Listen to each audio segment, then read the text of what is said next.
Well, welcome aboard. We are so glad that you stopped by, and we have some great news for those of you that are parents. We're going to be moving into talking about some parenting issues, as well as the developmental characteristics of our kids, based on the age group. So we definitely want you to remember that on the weekend drive, we're going to use that as our catalyst for the For More for Life campaign. And we're going to try to dedicate the week, Monday through Friday, to talking about other things. We got a lot to talk about, but one of the things we want to talk about is the weather watch. I want you to know from my heart to yours that our teenagers are in a storm. And you can find out more about what I mean if you stay tuned. Don't forget now to download the episodes to listen to them on the go on your smartphone, tablet, or computer. Stand by.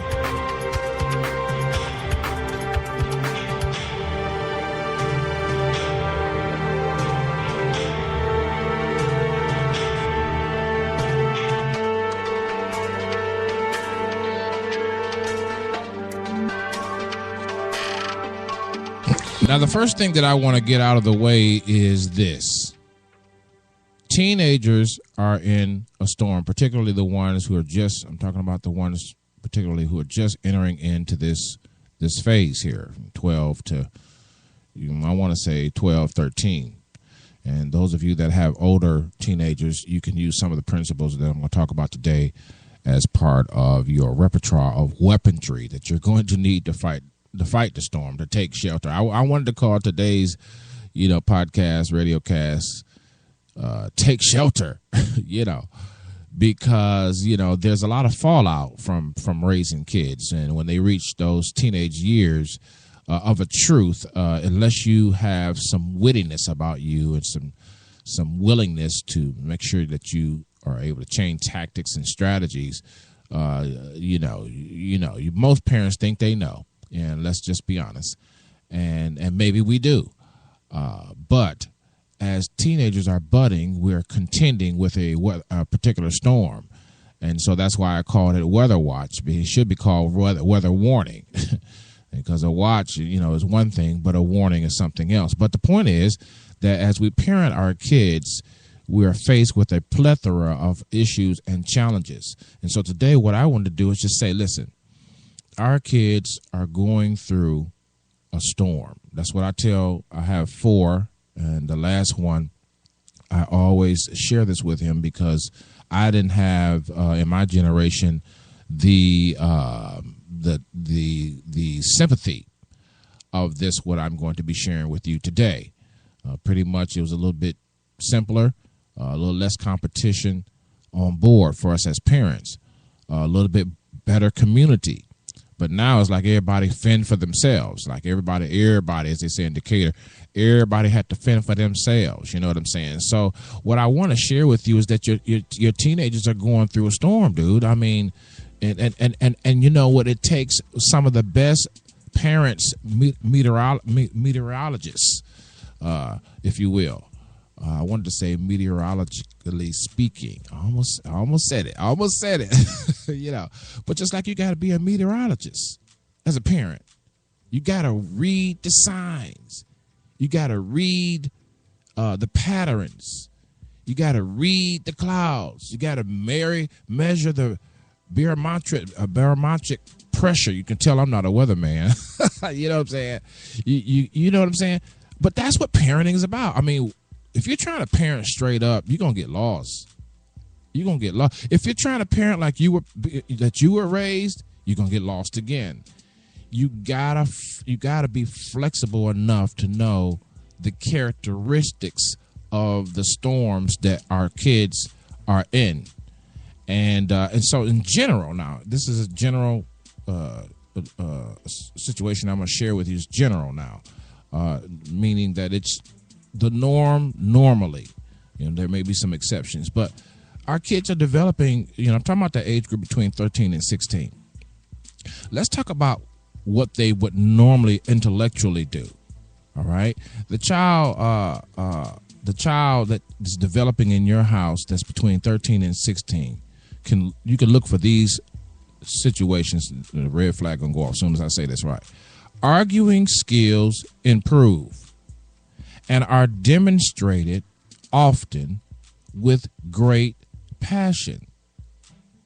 So while you're ready to take your kid down like a military assignment, and while you're ready to go up to the school and go off and get a teacher a piece of your mind, the coach want to let you know that 13 to 16-year-olds, boys and girls, improve their argumentative skills with great passion as a part of their development.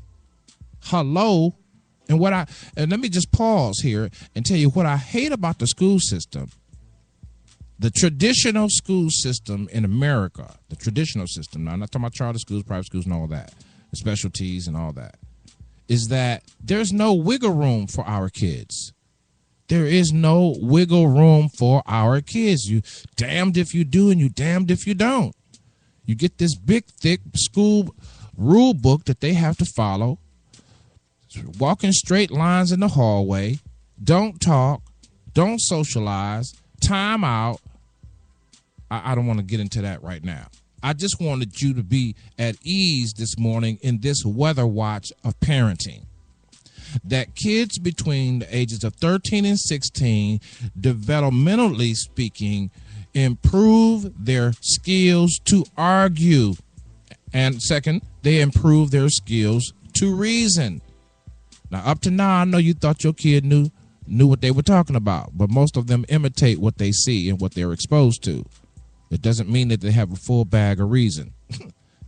That doesn't mean they have a full bag of logic. It's like going to the grocery store and checking out with an empty bag. Most of them just imitate what they hear and what they see, and it may seem to you that it looks like they know what they're talking about, but they're just coming into reasoning skills. All right, let's go on. All right. Concepts that they develop at this age group, they learn to use deductive reasoning and make educated guesses. Well, dang on, your child is smart. I ain't talking about the smart book smart. I'm talking about the child is picking up when the teacher has it in for him. I felt that right there. I need somebody to go ahead and holler back at the coach on that one right there. Oh, my goodness. The child picked up that the bus driver was speeding all along, and now the local news channel was doing a big old story about bus drivers that speed. But when your child came home and told you that his bus driver ran the stop sign twice, you ain't think nothing of it. I need some help right there. All right, here we go again. The child, 13 to 16, learns to reason through problems even in the absence of concrete events or examples. Again, another one. Your child becomes able to construct hypothetical solutions to a problem and evaluate which is best. Now, we're talking about general now. Another one. Your child, 13 to 16, can focus on future developments. These are things that are evolving right before your eyes. That's why I say it's a weather watch. If you ain't watching your child, I can look at mine and tell the countenance has fallen. I can tell. You can look at a child. If you know your child, you can look at a child and tell when they've had a bad day. You can look at a child and tell when you can look at a child and tell when they're not going to talk about something with one particular parent. You got to have your eyes on the prize at all times. Here's some others. All right. 13 through 16, developmental characteristics. They begin they begin with a present focus mixed with fantasy. Present moment focus mixed with some fantasy. They learn to recognize that current actions can have an effect on the future. Notice they learn to recognize it. They haven't gotten it yet. They haven't gotten it yet. They haven't gotten it yet. And teachers need to go back to best practices when it comes to age groups, because they need to realize that children between the ages of 13 and 16, which is middle school, hello, somebody, they learn to recognize that current actions can have an effect on the future. So it's not the end of the world if you're a teacher this morning. Please, when you call the parent to talk about an issue, It's not the end of the world. Another one, 13 to 16 developmental characteristics. They start to set personal goals and may reject goals set by others. Decision-making skills improve. Now, whether they're making the best decisions or not, that's another story. Whether they're making great decisions based on what you think they should do or the teacher is another story. But they're making decisions. It's just that, are their decisions going to benefit them in the short and long haul? All right. And then also they begin to independently differentiate between right and wrong. And they start developing seemingly a conscience where they feel bad about bad moves and feel good about good moves, or they feel bad about bad moves on them and feel good about good moves toward them. If you get what I mean there, you see what I mean? And a few more. They begin to independently. I said that already. They learn to distinguish fact from opinion, but they haven't gotten it there. They haven't gotten it yet. They're just learning it. They're learning to evaluate the credibility of various sources of information. But the key word here, the weather watch, is they're learning it. They've been introduced to it, but now they're in the thick of it. They become able to anticipate consequences from different options that they may take. And others, 13 through 16, may challenge the assumptions and solution presented by adults. That's where I want to stop right there before I hurt myself. They may, let me say it again, real slow. Weather watch for parents raising teens, 13 through 16. A developmental characteristic of your child, boy or girl, is they may challenge the assumptions and solutions presented by adults. I had to tell myself, you have to tell yourself, stop freaking out. It's not the end of the world. Parenting is like going to the amusement park. You can almost ask yourself every day of your life which ride you want to ride. You see what I'm saying? It is. And each ride has a cost. Each ride has a ticket. Each ride has a long line, especially the nicer rides, And some rides are baby rides, and some rides seem like grown folk rides. Some rides are scary rides, and some, you get the point. Weather watch. You and I have to watch our kids.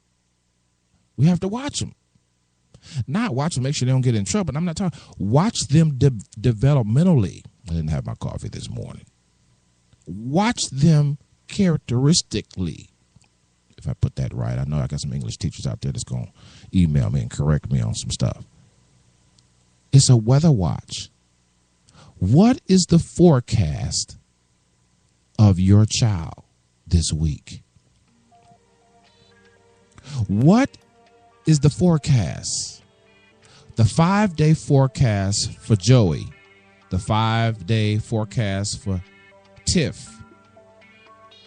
The 7-day forecast for your 3 boys. And as they say here locally in Atlanta, what does the whizometer say? What after you look at